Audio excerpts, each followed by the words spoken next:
Morjesta, meikän nimi on CM Jani, a.k.a. Chiang Mai Jani. Ja nyt ollaan Danangissa. Tarkemmin sanottuna Mykke Beachillä, uuden Danangin ja uuden turismin ytimessä. Tää alue, tää koko Mykke Beach ja nämä rantakorttelit on ollut aivan saatananmoinen projekti. Mutta ainakin tällä hetkellä näyttää siltä, että tää on aika loppusuoralla.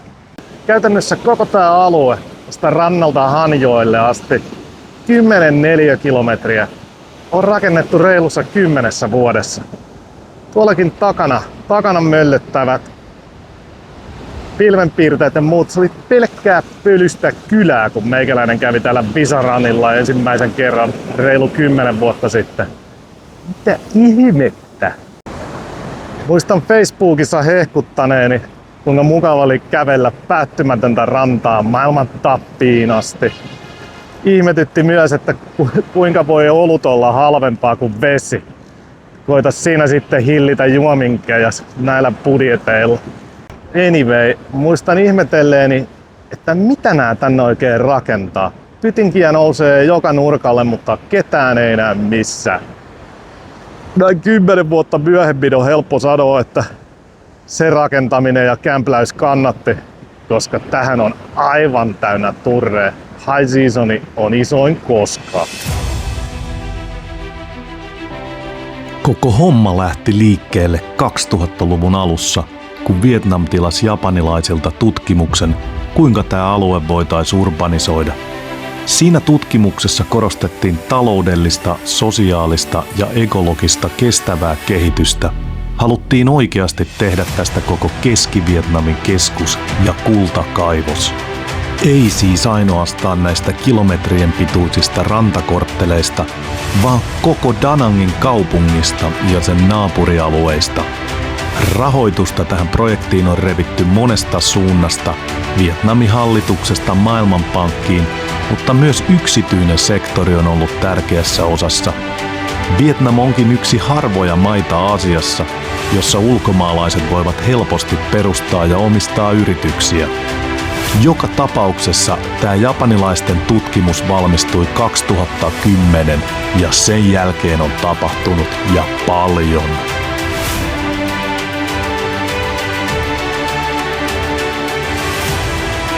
Vaikka Danangin teollistuminen ja ICT-sektorin kasvu on myös ollut nopeaa, turismilla oli selkeästi isoin pääpaino tutkimuksessa, että miten sitä massia aletaan tekemään.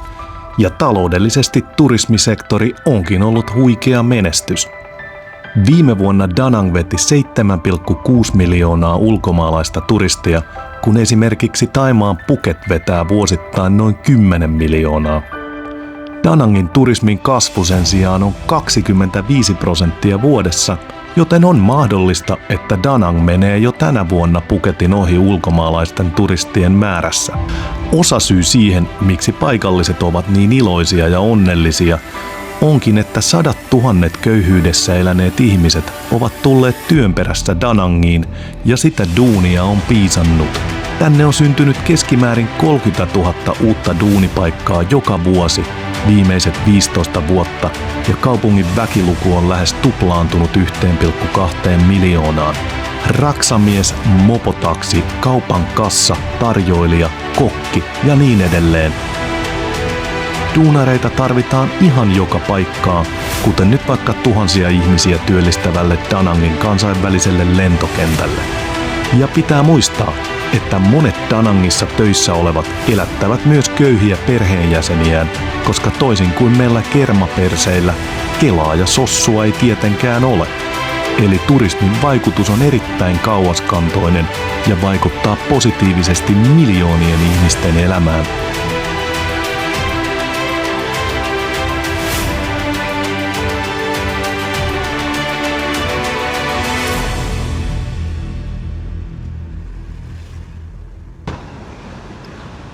Ihan kaikkea ei ole jyrätty uuden tieltä. Tämmönen pytinki on vielä jätetty tänne torille. Danangin rantakortteleissa lähtee kyllä isot pisteet sille, että jos jotain kiinnostaa leuanveto tai dippien tekeminen, näitä paikkoja on tässä niinku en mä tiedä, 100-200 metrin välein. Siinä on hyvä vetää 5 setit, 20 leukaa, 100 yhteensä. Ennen ei saa mennä kotiin. Kyy.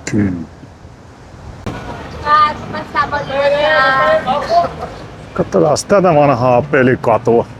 Tätä mikään katu on ollut. Hiekkaa tie, muutama hassu joku akka pesemässä simpukoita. Tää katu on aivan lavasta. Se on 100 hierontaa, 100 mitä liian muuta bisnestä bilettihalleista ravintoloihin. Tanan kiittää.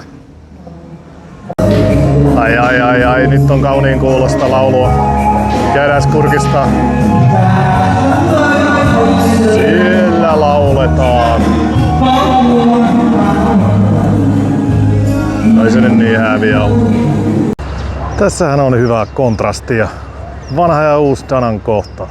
Siinä ukko viljelee vielä maata. Ja siinä takana pistetään aivan vitummosta pytinkiä pykälää. Let's go! Onnea molemmille!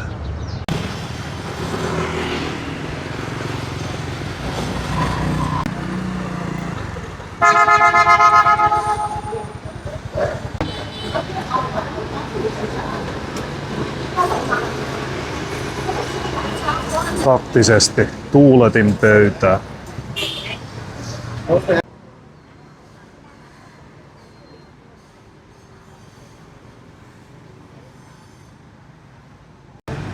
Kävellessähän tupaan tulee nälkä ja jano. Ja mikä siihen auttaa paremmin kuin nuudelikeitto.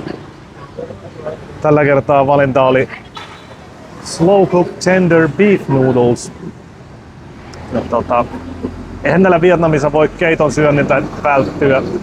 Kyllä pakko myöntää, ettei itse mikään keittomies ole ikinä ollut, jos se nyt tuu siihen toiseen keittoon, mutta täällähän siihenkin oppii. Ja kun näitten makuun pääsee, niin onhan täällä nyt ihan jäätävää hyviä keittoja. Onko tää rotta vai koira? Täällä on beef nuudelia täällä pummimassa. Mitä? Okay. Very important parts. Massage. No niin, täällä sitä ollaan Hanjoella. Hanjoen varrella. Eli tän turistikortteleiden toisessa päässä, toisella puolen vastapäätä. Siis Mykkepits Beach ranta-aluetta. Tältä joen ranta-alueeltahan löytyy aivan käsittämätön määrä kans hotellia ja ravintelia ja muun muassa tällainen saatananmoinen laiva. Ilmeisesti jonkinasteinen ravintolalaiva. Löytyy Happy Yacht. Mikä täällä eniten ihmetyttää on edelleen tää hintataso. Että tästä Hanjoen varreltakin saa aikaa nättiä hotellihuonetta edelleen 15 € on yö. Ja ruoan ja kaljan hinnasta nyt edes voi kehtaa puhua. Täällä maksaa ruoka ravintolassa vähemmän kuin Alepan Alelaarissa. Kalja nyt, se on liian halpaa. Tässähän on tätä Danangin maamerkkiä eli Dragon Bridge. Sylkee tulta ja vettä joka ehtoo ja sitähän sitten turret tykkää kuvailla. Tässä löytyy jotain muutakin erikoista, kuten tämmönen paikka kuin Lovelock Bridge, jota lähdetään katsomaan.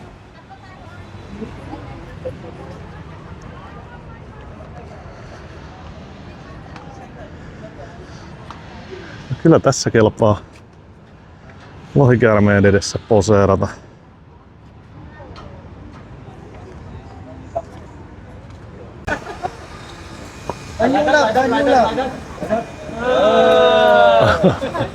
Oi kuinka romanttista. I stole your husband. I'm sorry, ma. You sure, ma? You sure? Okay. On tultu romanttisesti jahdeilla laittaa ikuinen lukko siltaa. Joten mikään silta on, laiturihan tää on. Komeet on kyllä maisemat.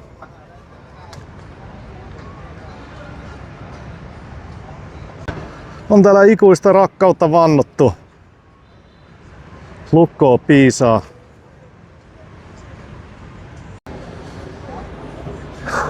Itse kiinnostelee ehkä enemmän tässä, että kuka on se lukkokauppias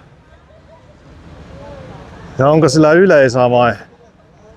Käykö se hakeen tästä nämä lukot takaisin myyntiin aina sen jälkeen, kun tulee täyteen. Ja toki, että paljonko se lukko on tehnyt massia, ja se on oikein TikTok-tanssit.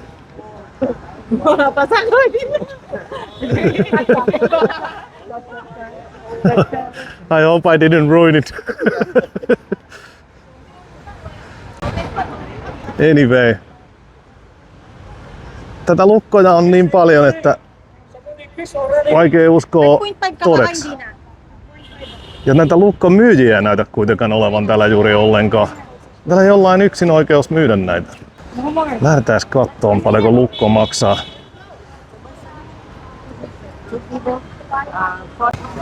Mistä saa ostaa lukkoja?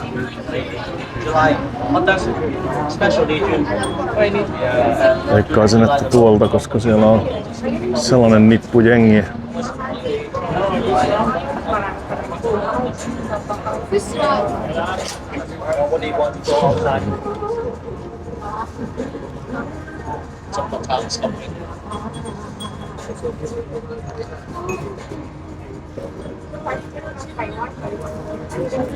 $120 tousoo lukko. Valmistus ehkä 5. Joku printtaa rahaa. Hatun nostot ideasta yrittäjälle. Jaha, meikäkin pääsi poseeraan lohikäärmeen kanssa. Otetaan siitä. Köyliöstä päivää! Täällä joen varrella rakentaminen jatkuu, ei ole Da Nang vieläkään valmis. Mutta minkä kokoinen metropoli tästä on lopulta tulossa? Kilpailijana taitaa toimia lähinnä Hanoi pohjoisessa ja Ho Chi Minh etelässä. Kävi joella sellainen tuuli, että piti laittaa oikein naru kaulan alle, mutta kuumahan tässä tulee. Anyway, piti sanomani, että täällä kun kävelee, niin nämä asuinalueet vaihtuu niin tiuhaa. Saattaa olla aivan täysin vanhaa paikallismeininkiä ja ihan yhtäkkiä pamahtelee tämmöisille täysin uusille alueille. Ja nyt vaikka tämä. On salia, on joogaa, on golfia. On aivan järkyttävän kokoisia kondoja.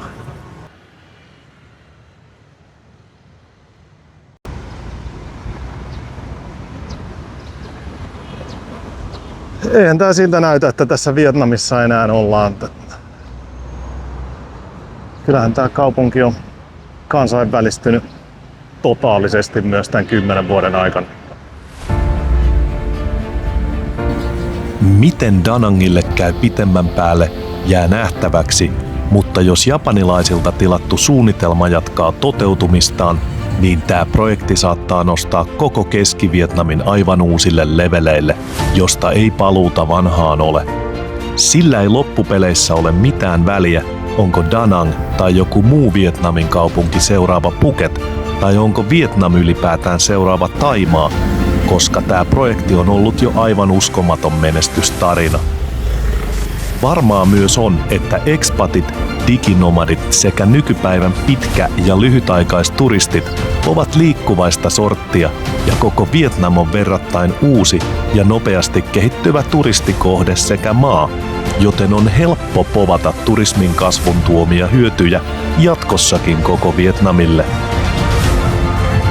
Aina siellä nettipalstoilla ja rantaravintoloissa jotkut jaksavat itkeä, kuinka tämäkin paikka on nyt pilalla, kun massaturismi alkaa ottaa jalansijaa.